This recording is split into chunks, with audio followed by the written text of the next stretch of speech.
दोस्तों, आज हम पढ़ने जा रहे हैं भुगतान शेष। और भुगतान शेष का पहले अर्थ क्या है इसे हम जान लेते हैं। दोस्तों, भुगतान शेष या भुगतान संतुलन जिसे हम कहते हैं, एक लेखांकन विवरण है जिसमें किसी देश के निवासी और शेष विश्व के बीच एक निश्चित समय अवधि समानता 1 वर्ष के दौरान किए गए सभी आर्थिक लेन देन को प्रस्तुत किया जाता है।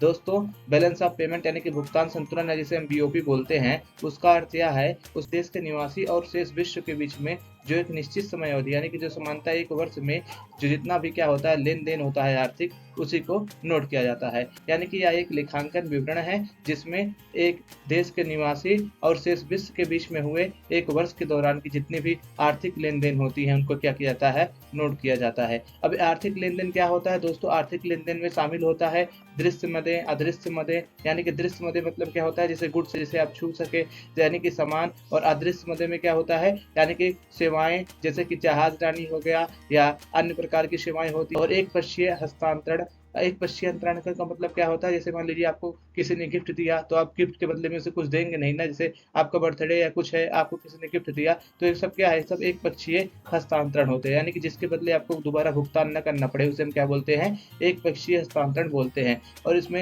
ये भी शामिल किया जाता है बैलेंस ऑफ पेमेंट में। ठीक दोस्तों, चौथी चीज जो इसमें शामिल की जाती है बैलेंस ऑफ पेमेंट में, वो है पूंजीगत हस्तांतरण। यानी कि पूंजी हस्तांतरण से संबंधित सौदों को शामिल किया जाता है। दोस्तों, यह एक प्रवाह अवधारणा है क्योंकि यह एक समय अवधि से संबंध रखता है।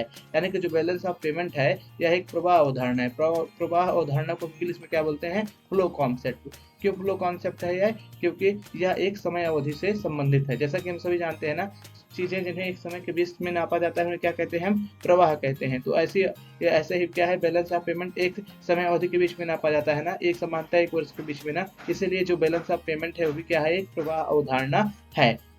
दोस्तों, अब ये एक अकाउंटिंग स्टेटमेंट है, यानी कि एक लेखांकन विवरण है बैलेंस ऑफ पेमेंट यानी कि भुगतान शेष। तो भुगतान शेष किसी न किसी प्रणाली का अनुसरण करता होगा। तो दोस्तों, जो बैलेंस ऑफ पेमेंट यानी कि जो भुगतान शेष है, यह द्विप्रविष्ट प्रणाली के अनुसार तैयार किया जाता है। दोस्तों, द्विप्रविष्ट प्रणाली को इंग्लिश में बोलते हैं double entry system. Double entry system में क्या होता है दोस्तों, डबल एंट्री सिस्टम यानी कि द्विप्रविष्ट प्रणाली का अर्थ यह है किसी भी चीज का क्या होना, दोहरा प्रभाव होना। मतलब जैसे कि मान लीजिए अगर आपको चोट लग जाएगी तो क्या होगा, आपको दर्द होगा। या अब मान लीजिए आप सामान बेचने गए हैं मार्केट में, तो आप सामान बेचेंगे तो आपको सामान बेचने के बदले में क्या मिलेगा, पैसे मिलेगा। जैसे कि मैं आपको पढ़ा रहा हूँ तो आप क्या करेंगे, हमारे वीडियो को लाइक शेयर कमेंट करेंगे। लेकिन आप सब दोस्तों हमारे वीडियो को लाइक शेयर कमेंट नहीं करते हैं।